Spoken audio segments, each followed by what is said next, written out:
Hi, welcome to new episode of Dhanavani podcast. As title suggests that we will try to understand what is conflict of interest in mutual funds in this episode. But before jumping into what is the conflict of interest and what to choose among regular mutual funds and direct mutual funds, we will try to understand why both exist actually. Before 2013, there is no concept of direct mutual funds. We will try to understand why SEBI introduced this direct mutual fund and while introducing what problems it addressed. Actually, the main purpose of SEBI introducing direct mutual funds is not to reduce the expense ratios to investors. Of course, it's a part of the process, but the main purpose of introducing direct mutual funds is to address the conflict of interest issue. Before understanding the conflict of interest concept, I will try to explain what is the expense ratio. Expense ratio is nothing but the percentage of fees charged by a fund manager and a mutual fund company to run your investment or to manage your investment. For example, if you invest, let's say 1 lakh rupees in a particular mutual fund, to manage that mutual fund, they will charge some fees. It has 2-3 components. One is in direct mutual funds, it is the charges of the fund manager and a mutual fund company to run that mutual fund. Whereas in regular mutual fund, there will be an additional component called a distributor commission. So in regular mutual fund, overall 3 components will be there. One is the fund manager's fees and mutual fund company fees to run and manage this thing. And another component is the distributor commission. So overall 3 components will be there in regular mutual fund. And this distributor commission will vary depending on the type of mutual fund, like equity mutual fund, debt mutual funds.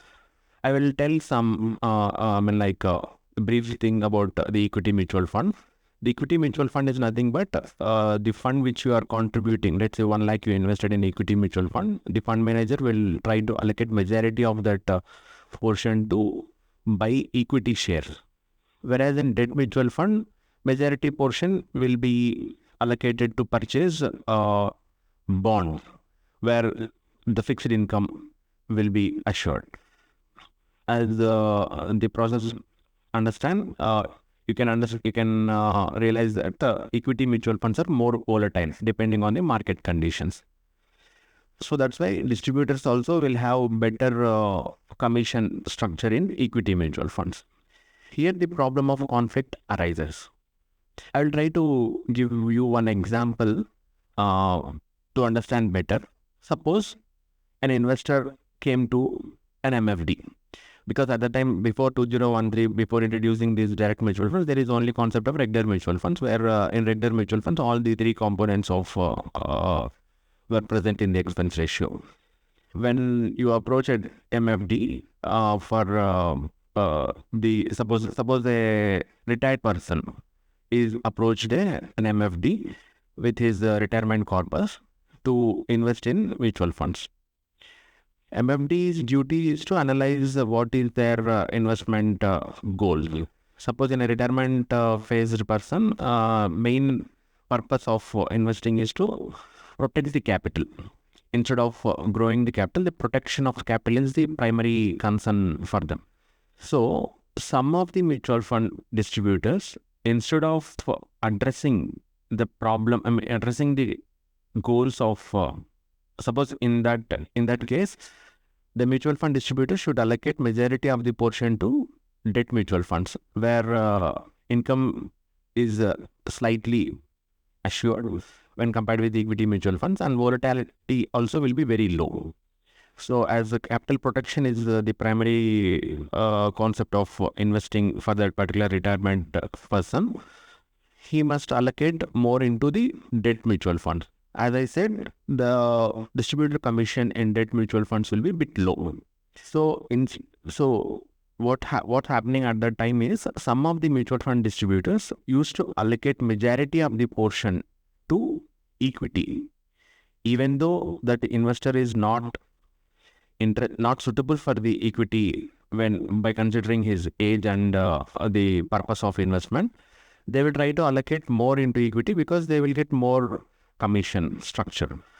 So the interests of investors were kept aside and their own interests of getting more commission came into the picture. That is the concept of conflict of interest, where interests of client is different and MFD is different. So to avoid this conflict of interest, SEBI introduced the direct mutual funds, so that investor also will have a right to, before 2013, even if investor know everything, he must go through some mutual fund distributor itself, as there is no concept of direct mutual fund. So SEBI thought that investor must have right to choose his own mutual fund if he have the knowledge, and introduce that. And main problem is to address this conflict of interest thing also. And in 2013 itself, SEBI introduced the investment advisor regulations also, where regulations permit only direct mutual funds to advise the clients, where in that process, purely the investment goals and investment interests of client will be addressed.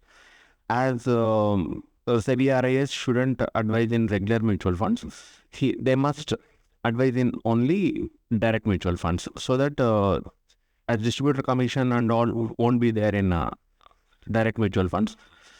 Obviously, SEBI RIS must address the investment goals and interests of the client itself.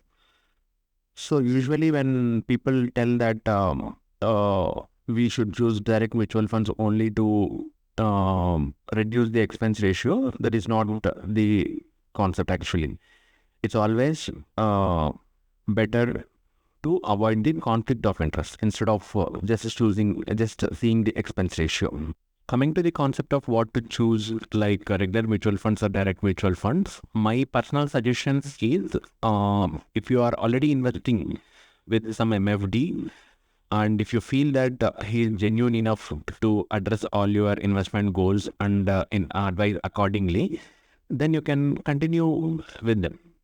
And suppose if you are starting fresh, then it's always better to approach an SEBI RIA. There will be some charges for SEBI RIA, but one thing I wanted to tell you as a golden rule in this financial industry, from my personal experience, what I understood is, if someone come to you and selling the product or service at free of cost to you, blindly you can confirm that that person is getting some money or some income with the transaction in the back end. And in majority of the cases, it will be against to your interests itself. So it's always better to pay some price and get the best advice only. So the golden rule here is, nothing is free lunch, especially in the financial industry. So I hope you understand all the concepts like this conflict of interest, why the existence of direct and regular mutual funds, expense ratio, etc. in this particular podcast. In the coming episode, I will try to explain why a guide is needed for your investments with some good data points. Next episode will be much more interesting than this. Thank you.